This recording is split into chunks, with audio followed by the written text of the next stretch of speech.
go get it. Try to tell them get a bag, but niggas ain't get it. For all the shit I never had, I'ma go get it. These niggas ain't with me. Remember them days when I ain't have a penny. Remember them days in the slum we were robbing and clutching the sin. What's good, YouTube, man? It's your boy, STL Vic. Welcome back to Stoner Light TV, man. If you're a stoner, you already know. This the place to be, man. And now you're part of STG, man. And we back at it again with another. Bang! What's going on, man? And next up, we got Tales of Toronto. The Crazy Story of Flippa. That's what they're talking about. Wait, no, that's not what they're talking about. But look, you already know. I done checked out a couple of them before. Like I said, yeah, bro. We got a couple of them to drop. So I don't really think two of them. I don't really think too many of them is that like good. But I believe they all like true stories. You feel me? So shout out to Child Support for dropping the bangers for us. You feel me? So I ain't gonna hold y'all boys. We gonna get right into this one. Y'all new to the channel? Yeah, make sure y'all leave a like on the video. Make sure y'all comment down below for a video. Drop me y'all to next. Yeah, make sure y'all please hit that subscribe button, bro. Everything out of this video. 20K, we on the way. We got Tales on Toronto. The Crazy Story of Flippa. Let's see what's going on, man. It be crazy for real though. Stories do be crazy. What's going on, supporters? Before we start the video, I would like to thank everyone for 3,000 subscribers. That's a huge milestone. I got a lot more content. 3,000 subscribers. 20, my boy had 20K now. That's what's up. I was about to say. Sitting in the vault, so make sure you like the video, subscribe, and don't forget to hit the notification bell so you don't miss an upload. All of the information in the following video is already available to the public, therefore it will not be impeding on any past, pending, or current cases. So as always, I like how you state that, and then yeah, let these boys know. Nigga, I ain't snitching on nobody. A man in his 50s has died, and the search is on for the gunman following a shooting in Etobicoke. Here, there are a dozen markings or so on the ground there. It appears that it was targeted. It was certainly crowded at that time, and there's a lot of people that would have left before police arrived.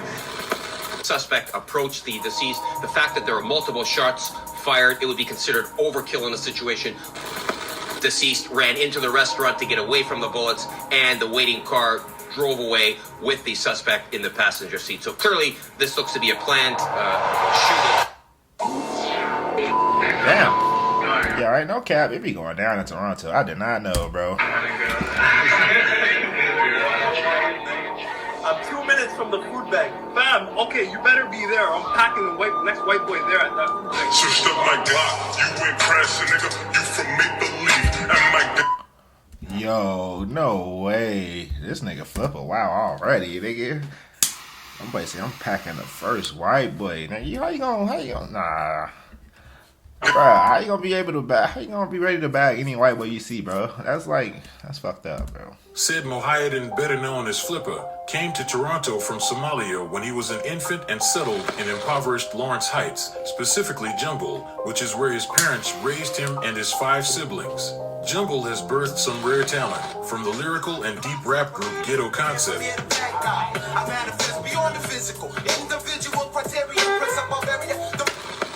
to the loud and expressive drill artist named Top 5.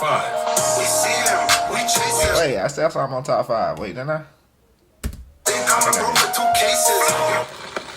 Its energy has even reached the likes of Drake, who named his 2015 tour after the neighborhood. However, with the rising popularity and with gang violence rising at a historic rate in a city known for its safety, Jumble quickly imploded.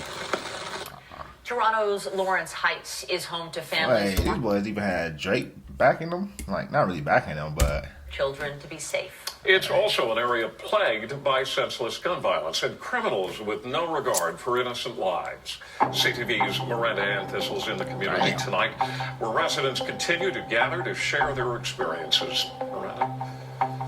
That's right, Ken. So we have heard this week from politicians and from police about how to tackle gun violence. In fact, just a minute ago, the chief of...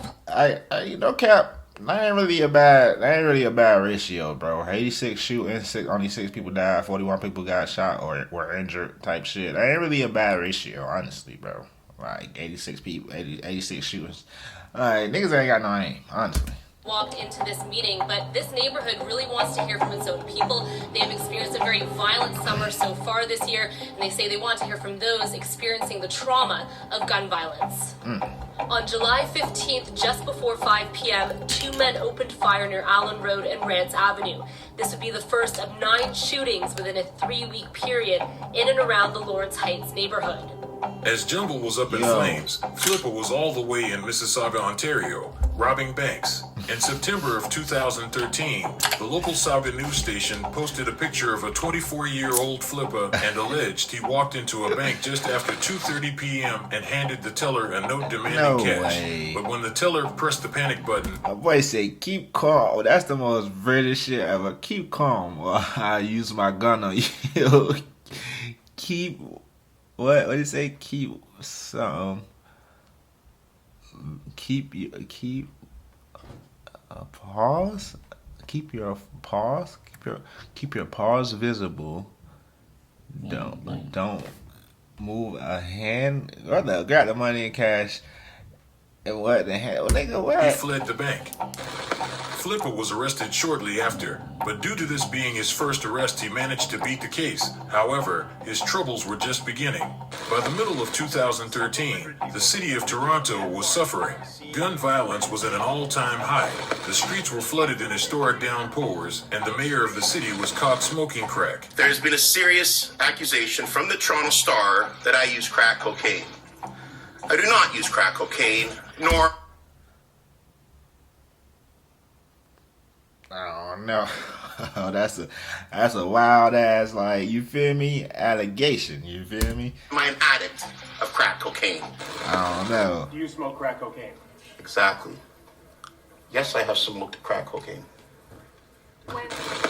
In an infamous... No way. Leaked by Gawker Media, Rob Ford is seen standing by 3 men, Anthony Smith, Mohammed Katek, and Manir Kasim, all of which have ties to the infamous Dixon Bloods. These niggas got the mayor behind them, bro. What? Yo. No way, bro. March 28th, 2013, 2 of the men in the picture, Anthony Smith and Mohammed Katek, would enter Loki Lounge on King Street West to enjoy a night out. Once inside, Anthony would spot a familiar face staring at him with a menacing look. This person was Flippa. In publicly released court documents, it is alleged that Anthony and Flippa had prior beef and Anthony was looking to hurt Flippa. So as soon as Anthony seen him, he began tapping out a series of text messages on his phone to a man named Libin Siad, a leader of the Dixon City Bloods. Libin replied to Anthony with just 2 words, halal meat. This was the signal for Anthony to kill Flippa. Minutes later, Anthony, Mohammed Katek, and a man named Santana confronted Flippa and another man outside the club. It did not go well. Wait. One by one, friends come to pay their respects to the family of Anthony. Wait, so they confronted them and he ended up getting back? That should be self-defense, right? Smith. He's a big part of the community. He's really going to be missed. He was a brother. The 21-year-old Seneca College student and talented basketball player leaves behind a grieving mother, younger brother, and 2 sisters. Anthony brought nothing but joy, smiles. It's that smile sister Camelia Taylor watched walk out her front door Wednesday for the last time. I got the phone call at 3:30. Taylor says her brother's friends called her to say Smith had been shot. She rushed to see him at St. Mike's Hospital. Looking at him, I didn't accept it. Smith and a friend had been shot several times after leaving a club on King Street West. He died a few hours later. When attempting to confront Flippa, Anthony was shot in the left side of the head and died instantly, while Mohammed was shot in the chest and neck. Santana managed to escape and quickly contacted Dixon Blood leader Libin Siad and told him what had happened. Santana made it clear that Flippa was not the shooter. Instead, it was his right-hand man, Nisar Hashimi. Oh, shit. Damn, his right-hand man. Hey, listen. Listen, right hand man, listen. I don't know, that boy got off though. After the shooting, Nissar was arrested by Toronto police and charged with first-degree murder. After more than a year of deliberation, Nissar pleaded guilty to a lesser charge of manslaughter and aggravated assault and is currently on year 8 of his 9-year sentence. That nigga out now. Shit. He definitely out right now. Flippa, on the other hand, fled to Alberta shortly after the shooting, where he would find himself in more trouble.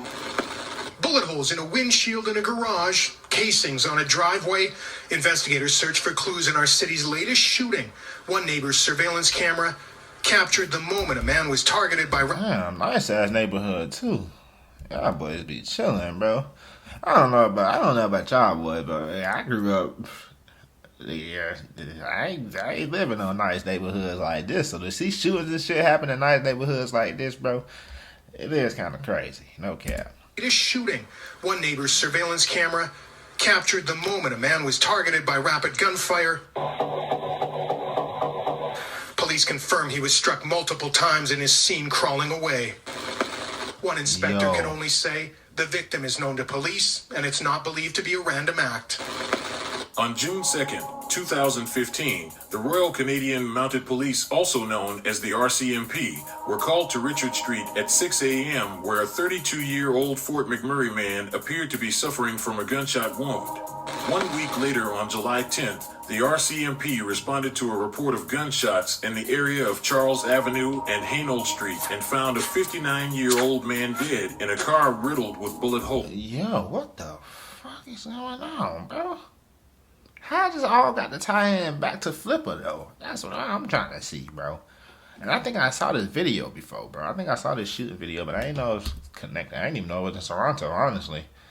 I thought this bit was... This ain't even in Toronto. This Edmonton.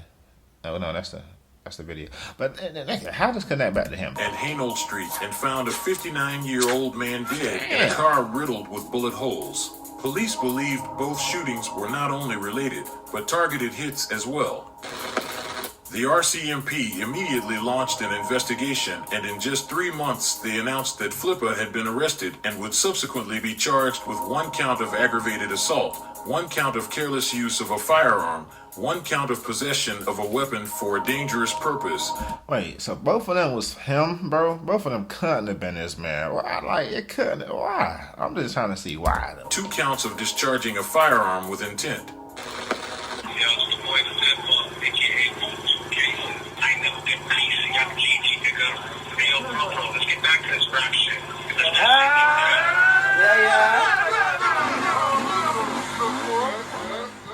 What? Smoking dope, getting tree high. That bitch and wet, yeah, she back. I keep the honey, got King Louis, though? King Louis? Hold on. What is going on, bro? Hold on, bro. Dope, use your hip hop, dollars on it. More money, more problems. Can't sleep and need codeine. I'm smoking like a dope fiend. I ain't with public, they be cocaine. Shit tested, it's not checked. I shoot a nigga in his Jerome Bell, aka Murda, is a rapper reigning from the west end of Toronto, specifically the Scarlet Road and Dundas Street West area. This area is known as Shots Up Mafia territory, and in publicly released court documents, it is alleged that Shots Up Mafia is a criminal organization involved in numerous robberies and drug trafficking incidents, which were used to fund its criminal activities and acquiring firearms to protect its members and turf. Rival crews include Alexandra Park, Driftwood, and Jungle, all of which refer to themselves as Shots Down Mafia. It is alleged that Murda was originally the creator of Shots Up Mafia, while his older cousin Shaquille Bell, aka M. Locke, ran the group's illegal operations. Fast forward to 2013, Murda began a rap career that would immediately flourish as his songs reached hundreds of thousands of views, and at one point, 1 million. Everything seemed to be going well for Murda. However, with his face now becoming more and more recognizable, it wouldn't take long before trouble came knocking. Blue and white balloons are tied to a post on Randolph Avenue. At its base, flowers, candles, and spots of blood. Okay, so he has something to do with the 2 shootings that was out there. So, and then this dude, I'm trying to see how this gonna connect back to him, okay? Because he got arrested. How he got out less than 3 years from them 2 shootings? I don't know about that. But This is where 22-year-old Jerome Bell was shot dead yesterday. He's a great person. Everybody loved him. Homicide investigators believe the victim was targeted. Any idea why he would ever be targeted? I have no idea. I have no idea. None. If anyone knows, let us know. Bell was one of 4 siblings, an aspiring rapper who went by the nickname Murda. His sisters say they've been receiving countless messages of support from his friends. Murda was one of the favorite people I've ever met. So funny, humble. Murda was one of the first. Bro, it just be like the double entendres and shit. Just be like, it be so fucking crazy how the world is, y'all boys. I don't know if y'all think about it how I think about it, but Murda was one of the favorite people that I ever knew. That I ever know. Like, what? That don't even make no sense to me. Like, like it don't make sense sometimes, y'all boys. Messages of support from his friends. Murda was one of the favorite people I've ever met. So funny, humble, and smart. And I've been blessed. Rest up the Murda though, man. Rest up, bro. To have to share amazing memories. March 19th, 2019, Murda is executed while standing outside of his aunt's home. Months would pass by without any updates on the case, but social media was buzzing. Rival gangs were quick to diss, while fans were quick to speculate. Yo, Money Man! Please. She's doing something you guys are born to drive that. You are the biggest person in the world. No way. Cash, I'm sorry, I'll call Flippa right now. There's no way the PO guys are fucking you. I'm gonna cut off your head. Tall Flippa, he's a goof. Don't do that. I P Murda. No, we come in and she put out my I don't know what you're talking about. She's a rat. Money Man. She pulled RP Murda. I don't even know who the fuck Murda is. You asked me. I just know my weeds right here. Yo, GG. I got. What's in my weed right now?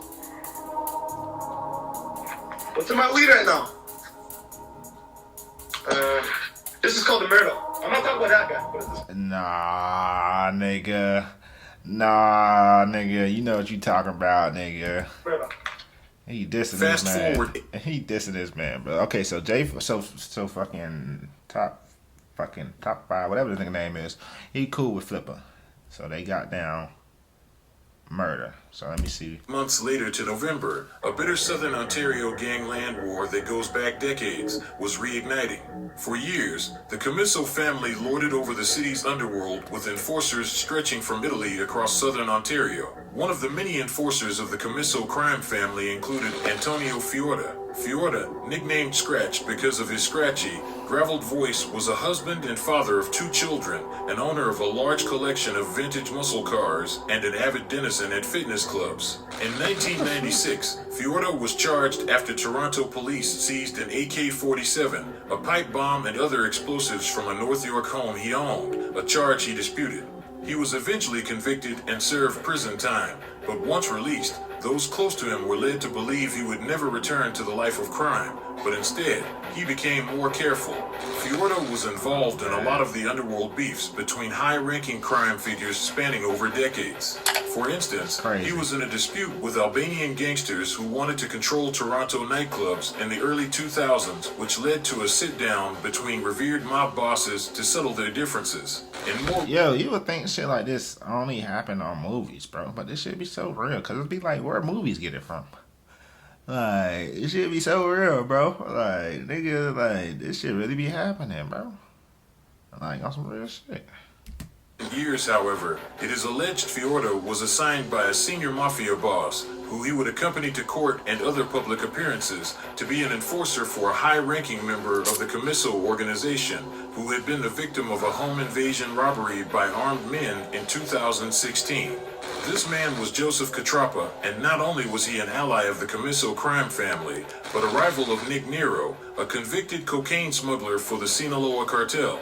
On November 4th, 2019, Fiorda was asked to meet Joseph Catrapa at the upscale Via Allegro Ristorante across from Sherway Gardens. According to recently released court documents, it was alleged that this restaurant was just a few kilometers away from where members of the Sinaloa cartel stayed when they were conducting business with Catrapa's rival, Nick Nero. Catrapo arrived to the restaurant first and waited at the front for Fiorda to arrive, which he eventually did.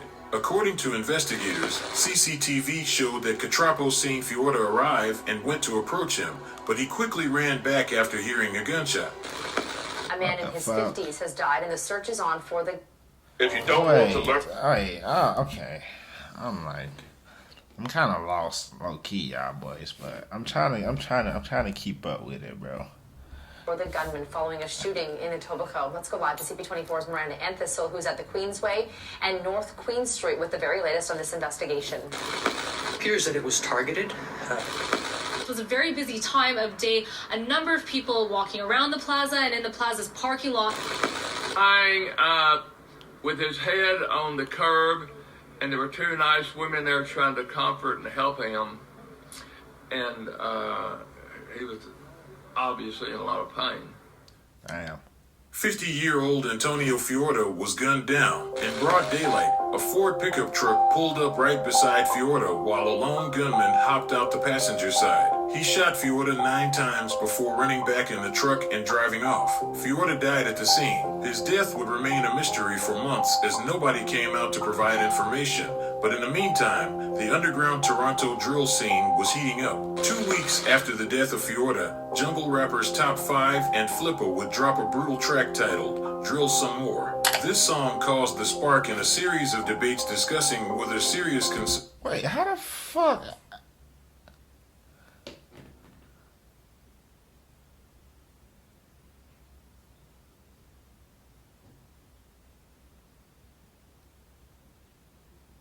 Bruh, they got academics, bruh. This nigga academics, bro.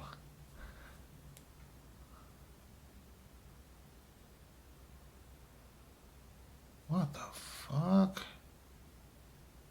This is crazy, bro. Academics, nigga, all the way in Toronto. Some more. This song caused the spark in a series of debates discussing whether serious concerns have been raised indicating that drill music causes violence through the use of lyrics and imagery which glorify gang crime and illicit activities. It is commonly asserted that drill content often contains specific references to individuals and groups in a way that causes violent acts. Also, breaking news from Toronto police this afternoon, who have now arrested a man considered Canada's most wanted. Police say...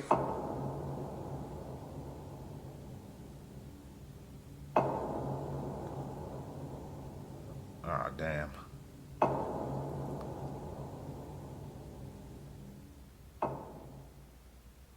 Almost exactly 1 year after the death of Shots Up rapper Murda, Flippa was arrested in connection to his death. 2 months later, Toronto News would drop another bomb as they reported that Flippa, along with the late Driftwood-affiliated rapper YS, were implicated in the death of mob enforcer Tony Scratch. It would take 2 years for just one of Flippa's cases to reach the Superior Court of Canada, and that was the Tony Scratch case. In a rare sequence of events, deliberations would last just 2 months as the Crown prosecutor began trial by providing an abundance of evidence which pointed to Flippa being the driver of the getaway truck and YS being the shooter. Surveillance video at the scene showed the late YS ran after Fiorda and fired 12 shots at him, striking him 9 times. He then jumped back into the truck and Flippa drove off. Coincidentally, the Crown prosecutor also noted that the incident just happened to be witnessed by undercover OPP officers watching the restaurant as part of an unrelated investigation. One of the officers followed the pickup truck onto Highway 427 while getting a good look at the driver and the license plate before he lost him. Using surveillance video, police were able to recreate the path of the 2 men to a Tim Hortons, then an Uber to a downtown Toronto condo complex where Flippa was arrested several days later. Get the fuck out of here, nigga. Yo, man, y'all think these boys ain't watching, man. These niggas know everything, man. Y'all think the police dumb. Them niggas is not stupid, man. Trust me, they know to follow a path, nigga. Then an Uber to a downtown Toronto condo complex. Nigga, they followed him. They followed what?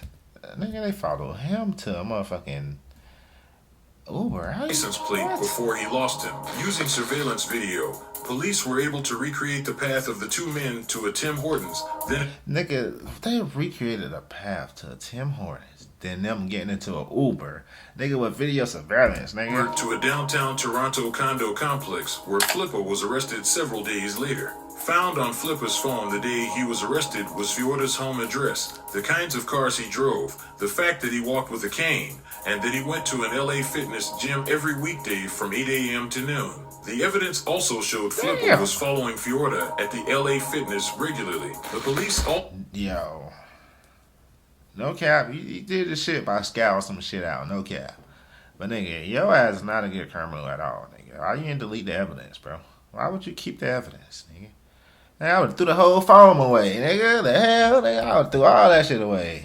Evidence also showed Flippa was following Fiorda at the LA Fitness regularly. The police also found several incriminating videos and texts, including a message exchange about the murder in which one of the people says they paid us $60. A video taken the day after the murder and played to the jury shows Flippa and YS celebrating as Flippa fans out $100 bills and talks about $60K. Another video shows Flippa holding bundles of bills in a tall stack. The Crown alleges this is the money given as payment for murdering Fiorda. Flippa urged police that they had the wrong guy, and his lawyer, Dirk Durstein, argued none of the surveillance footage and other evidence used by the Crown clearly identified Flippa as the perpetrator. Prosecutors Mike Wilson and Sean Horgan argued footage of the getaway driver matched Flippa's height, build, unique braided hairstyle, facial hair, and pigeon-toed walk. When discussing the phone with all the incriminating... Talk about pigeon-toed walk. Hell nah, that's crazy as hell. So wait. So this man basically took out a mob boss. Or like, you know, basically took out a mob boss for 60 bands, basically. And that's basically what happened.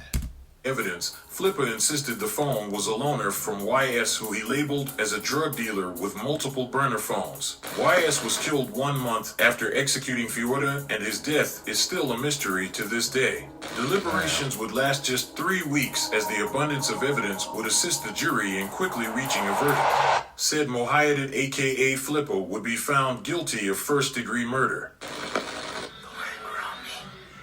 Don't hang around me if you ain't know me. I'm God. I'm God. I sit around in the room all day like, I want to fill it these odds. Yeah.